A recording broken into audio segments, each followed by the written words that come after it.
avant. Il peut y avoir calendrier, il peut neiger, il peut pleuvoir, il peut y avoir ou pas des élections en 2018 ou en 2028. Ça n'est pas notre problème. Monsieur Kabila, nous allons lui faire échec. C'est ça qui définit un Congolais. S'il y a des gens dans le PPRD qui veulent lui faire échec, ils sont des Congolais debout à part entière. C'est pas moi, c'est pas Maître Hervé, c'est pas vous qui pouvez dire non, toi tu es Congolais debout, toi tu n'es pas Congolais. Pour être Congolais debout, il faut être Congolais.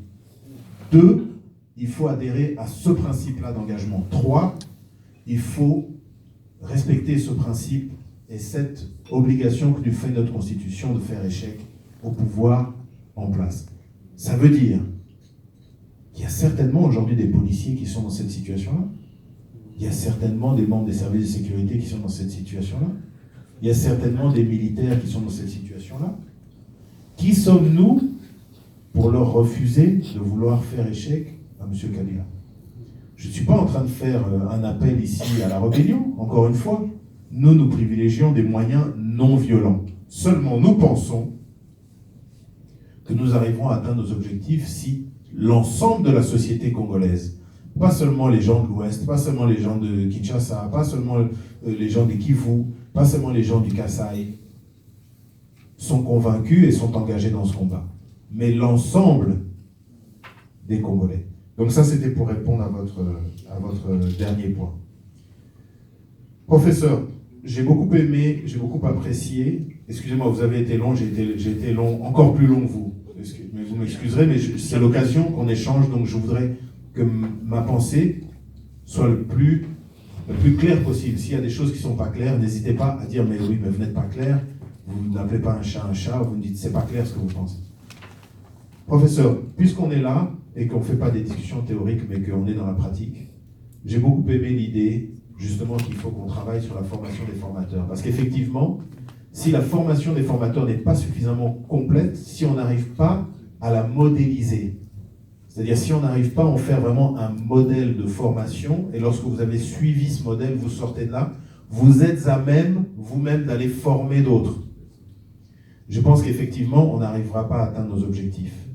Donc ce que je voudrais proposer, c'est peut-être que très concrètement, on essaye, nous tous ensemble, et on va garder évidemment vos coordonnées spécifiquement pour arriver à aider là-dessus. Et peut-être s'il y en a d'autres parmi vous qui ont justement, soit qui êtes liés à ce monde de l'enseignement, mais d'autres aussi qui peuvent y contribuer, qu'on puisse peut-être faire un atelier de réflexion. Il n'est pas obligé d'être, il peut être virtuel, hein, c'est pas parce que vous habitez loin d'ici que vous devez revenir plusieurs fois ici à Londres, mais qu'on puisse faire un groupe de travail qui puisse ensuite nous proposer un modèle de formation. C'est-à-dire, comment est-ce qu'on fait un kit de formation? Ça se passe sur quelle durée?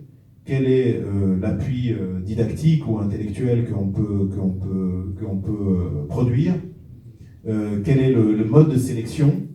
Et comment est-ce que justement on travaille autour de cette question des ressources humaines? Elle est absolument fondamentale, je suis absolument d'accord avec vous, et je pense que c'est un de nos grands défis.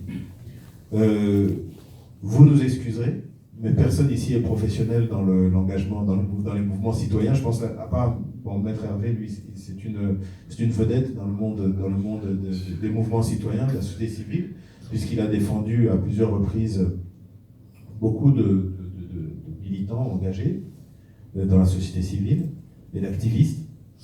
Mais pour le reste, nous sommes un peu tous des débutants, donc effectivement, je pense qu'il faut qu'on essaye de promouvoir ce genre d'échange d'idées avec des suggestions. Et que vous puissiez nous dire, écoutez, dans la formation, on pense qu'on est trop faible, on aimerait vous proposer un nouveau cadre. Nous sommes là aussi à votre service. Le bureau, non seulement, moi je dis, on est co-initiateur, mais le bureau, les cellules, vous-même demain qui êtes invités à devenir des cadres, des Congolais debout, dans le UK, j'aimerais que vous suiviez cette mentalité, cette culture que je voudrais qu'il soit la nôtre au Congolais debout, qui est celle de l'humilité. Il n'y a personne ici qui est chef. Chez nous, chez les Congolais, on dit en anglais « to lead is to serve ». C'est exactement ça la mentalité. Donc il n'y a pas des chefs, il n'y a pas un qui est plus important. Bon là il se trouve que j'ai le micro, donc mais je voudrais qu'on essaie de respecter ça au maximum et je voudrais que vous puissiez refléter ça.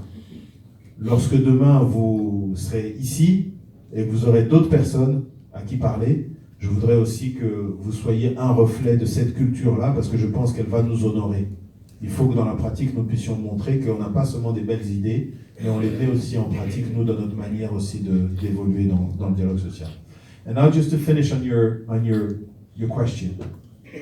I think pretty much everybody understands English here, right? Mm-hmm. Oh yes, we do. Fantastic. It's really a crucial point that you raised.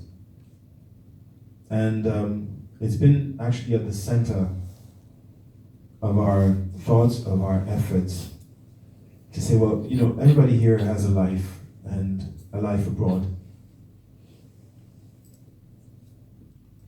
I was raised, it's really interesting because this gentleman here, his family member, Papa Maiza, is the person, when I was a baby, the only person who could put me to sleep was actually Papa Maiza. He has to take, actually my father came back and he was driving like a convertible sports car back in the days in Kinshasa.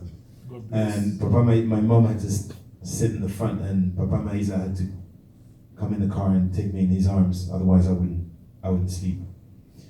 Mumboli, who's there, he was my father's bodyguard. He's the first guy actually take me to my first judo class. God bless.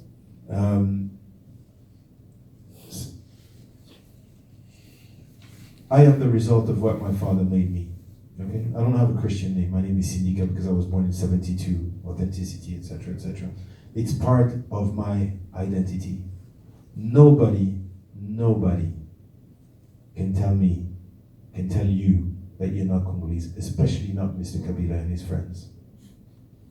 The fact that you are a Congolais debout or a Congolaise debout, in your case, shows that you think of your identity as a Congolese young woman, not in terms of privilege, but in terms of responsibility and involvement.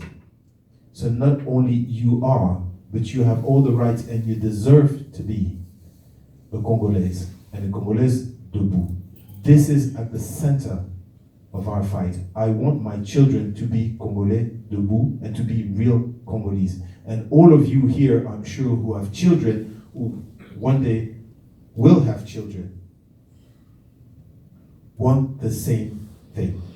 So I think, to be very concrete, I think what we should do, I actually, every time you guys intervene, like even on social media, I'm very moved by everything that you say. I mean, you guys are legends now in Congolais debout, or at least in my social network. And I think it would be very important for us to start thinking about having Congolais debout, cellule de la jeunesse. Mm-hmm. We've been working a lot with a lot of youth, a lot of young people in the Congo. We've been working with the Filimbi, with Lucha, with all these young students at universities. And always I've tried to respect their identity so that I wouldn't give people the impression that actually we're trying to take on some kind of hostile takeover of the other movements of the Congolese civil society. But I think it is time for us as Congolais debout to actually have one of these cells that is specially dedicated to coordinating, training, and caring for our younger brothers and sisters. So maybe this is one thing, if anybody has, until the end of our meeting today, any ideas against it, I think this is something that we're going to start working on, is actually to have la jeunesse des Congolais debout de la jeunesse, ou la jeunesse des Congolais debout. We have to think about it. And then I would be very happy if you guys could get involved. As young as I may look, I'm actually, I don't think I can even qualify to get into La Jeunesse des Congolais debout anymore, unfortunately. Oh, yes, but you can, yes. Yeah, but I think that the young people should actually, I mean, it's also your perspective, and it should be done by others for you guys, but it also be done according to your perspective and the way you see your needs and what is important about all this, to make sure that actually what we get in the end is something tailor-made, well-conceived, and spot on. So, well, thanks very much for your contribution. And if anybody says, donc si personne n'a quelque chose à dire contre ça jusqu'à la fin, on va travailler dessus parce que je pense que c'est très important. On a déjà une cellule justice, on va faire une cellule formation, et il faut qu'on fasse. On va travailler, on va renforcer la cellule presse parce que c'est aussi très important. Presse, marketing, communication, c'est très important. On va travailler aussi sur la cellule jeunesse et on va proposer.